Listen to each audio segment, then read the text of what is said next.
It is hard to imagine that a person could be wrongfully imprisoned for 27 years and then be elected president after he was released.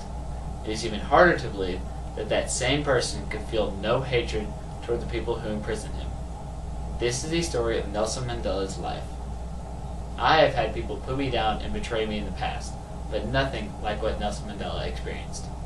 I can only imagine how hard it must have been for him to forgive the people who put him in prison and oppress people like him just because of the color of their skin. Most of what Mandela accomplished before, during, and after his presidency came about because of three major ideas. These ideas were forgiveness, equality, and unity. Nelson Mandela believed in these ideas and embraced them throughout his life. The first belief that Mandela displayed was the belief of forgiveness. Forgiveness is one of the most important qualities a person can have. Throughout his life, Mandela constantly forgave people who had done him wrong. Nelson Mandela was wrongfully imprisoned for 27 years, beginning in 1962. He was arrested for attempting to overthrow the South African government. However, the South African government at that time was not a good government.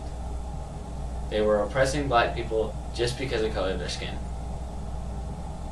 Mandela did not deserve the punishment he was given. He was released from jail in 1990. Mandela could have come out of jail with burning hatred and resentment toward the people that put him there, but he didn't. Instead, he chose to forgive them.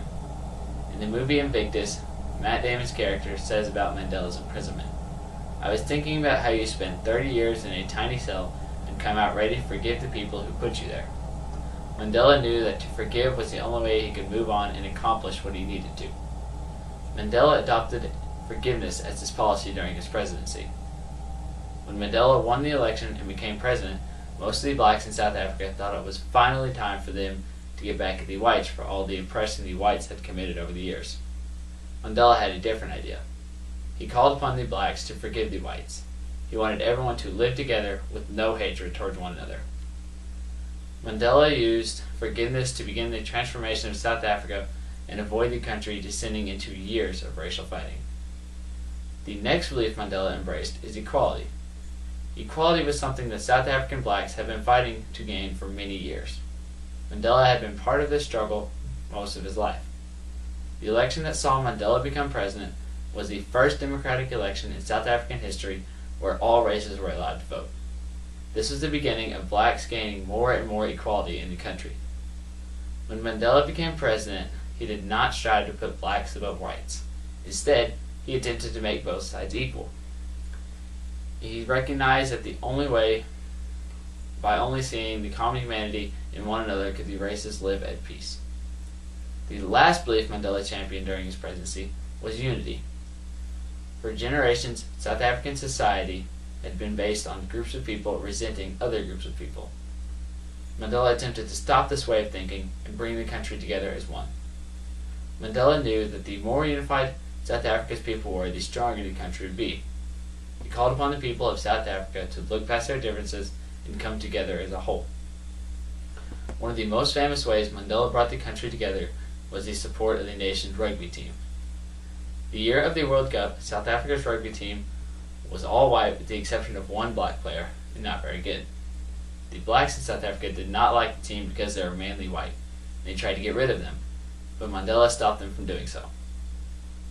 Mandela recognized the team's potential to elevate South African thinking and bring the nation together. Mandela called upon the captain of the team to motivate the team to win the World Cup. The team began to do better and better and began to get more and more support from the whole nation. By the time the team won the World Cup, both blacks and whites were cheering together for their team. By that time, almost everyone in the country, regardless of race, began to forgive old resentments and had begun to trust that Mandela's government could and would shepherd the country fairly, without favoritism to either race. The country had finally gained unity. Through his leadership and self-sacrifice, Mandela saw his vision of a peaceful, unified South Africa begin to become a reality. By holding fast to his three core beliefs, forgiveness, equality, and unity, he elevated those around him above the destructive forces of bitterness and hatred. The principles championed by Mandela have guided people and nations to do great things in the past and are still the groundwork for great nations today. America was founded on these beliefs, and is at its best when its people are trying to uphold him. Nelson Mandela knew all of these things.